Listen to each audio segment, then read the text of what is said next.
When you think of the desert, you think of a wasteland, a place devoid of food and water to sustain life, a harsh, deadly, and desolate place. Yet, an author named Frank Herbert understands that even the seemingly lifeless desert holds a flourishing ecosystem not like other places. Thus, when he wrote his book, aptly titled Dune, he wrote of the desert planet Arrakis, not just as a location where people live, but almost a character on its own that shapes others' lives around it. Dune was published in 1965, at a time when environmental awareness was starting to grow, especially around issues like pollution, overconsumption, and resource exploitation. Notably, Silent Spring by Rachel Carson was also published around this time and kickstarted a major environmental movement.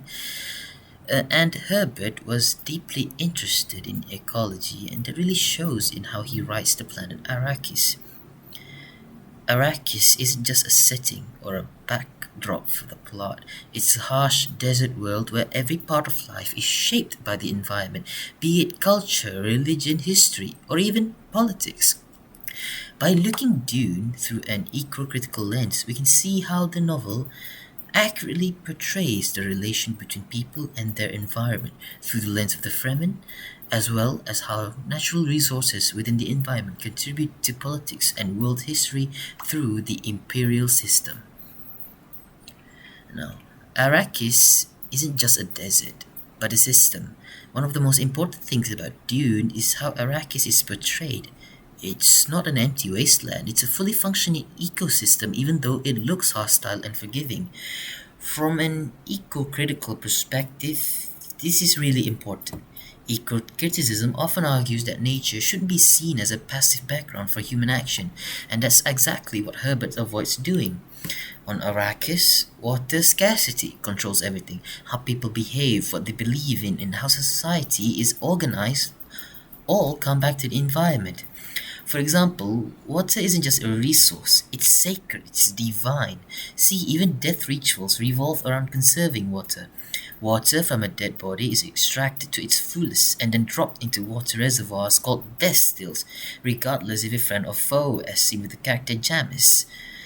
This shows how it is really the environment that is the main defining factor in the development of culture and history. After all, people in an environment abundant with water sources wouldn't need to develop a culture based on water scarcity, as they have it in abundance already. This challenges anthropocentric thinking, which is the idea that humans are at the center of everything, divorced from nature. In Dune, humans are constantly reminded that the planet is more powerful than they are, and it is what shapes them instead of them shaping it. Now, I mentioned the Fremen earlier. The Fremen are probably the clearest example of ecological thinking in the novel. They survive in the desert not because they dominate it, but because they adapt to it. Their lifestyle is built around conservation. When it comes to water, nothing is wasted. Water belongs to the community, not the individual. Like I said earlier, even the dead body's water is put into distils for the use of the community. From an eco-critical point of view, this reflects ideas similar to deep ecology, where humans see themselves as part of nature rather than separate from it. What's interesting is how Herbert contrasts the Fremen with the off-world imperial powers. The Empire only sees Arrakis as valuable because of a resource called spice. They don't care about the environment or the people who live there. This creates a strong critique of exploitive attitudes towards nature where profit matters more than sustainability. At the same time, though, Herbert doesn't romanticize the Fremen completely.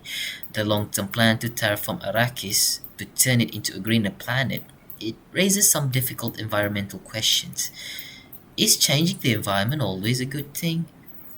They are dependent on a resource called spice, which are created from sandworms, but if they were to terraform the planet into a greener paradise, the sandworms would cease to exist. What happens to the creatures like the sandworm if the desert disappears? So even here, Dune encourages us to think carefully about environmental intervention, not just celebrate it. Now, One of the most fascinating ecological ideas in Dune is the relationship between sandworms, spice, and the desert itself. The spice melange, in the book as it's called, exists because of the sandworms, and the sandworms can only survive in the desert conditions of Arrakis. This is a perfect example of ecological interdependence. Everything is connected.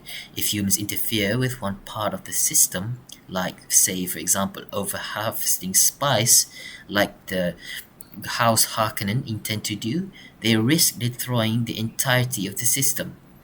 The Empire's obsession with spice feels very familiar when we think about modern extractive industries, especially oil, right?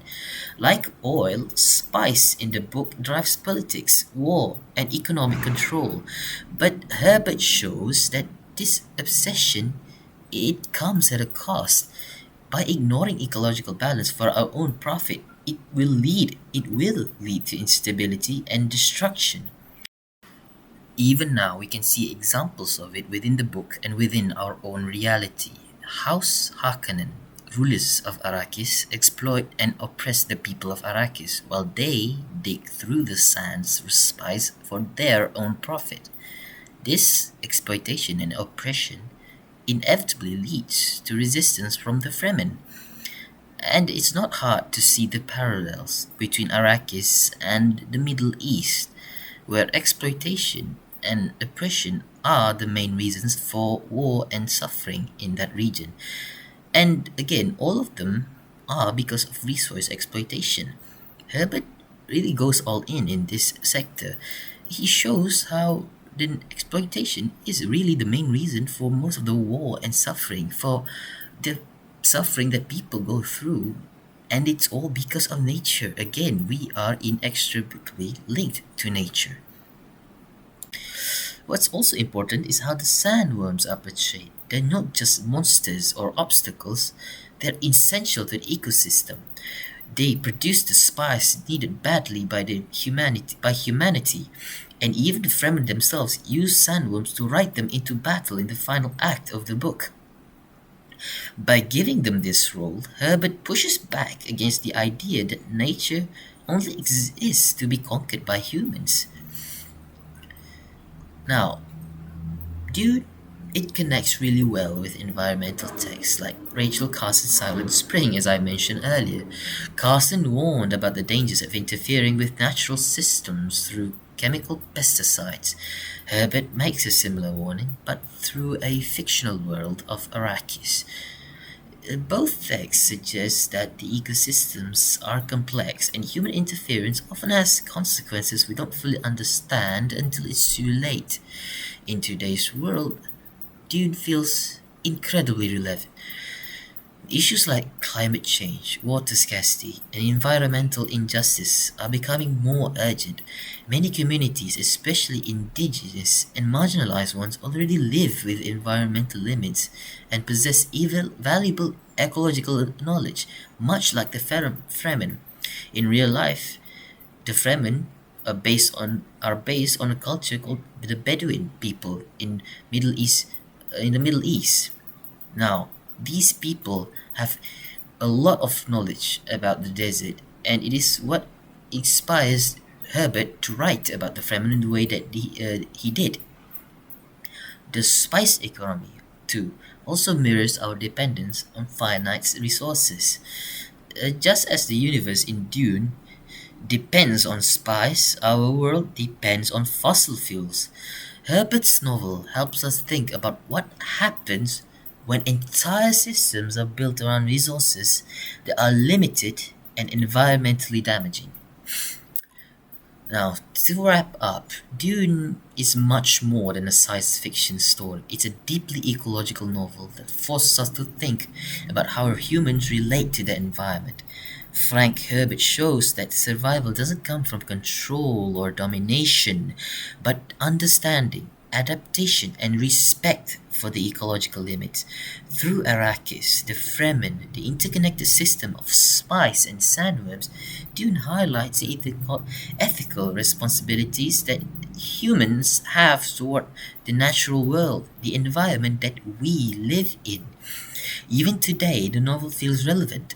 As we face climate change and environmental collapse, Dune reminds us that ecology shapes culture, politics, and power, and that literature can help us imagine more sustainable ways of living with the planet. That is all from me. Thank you.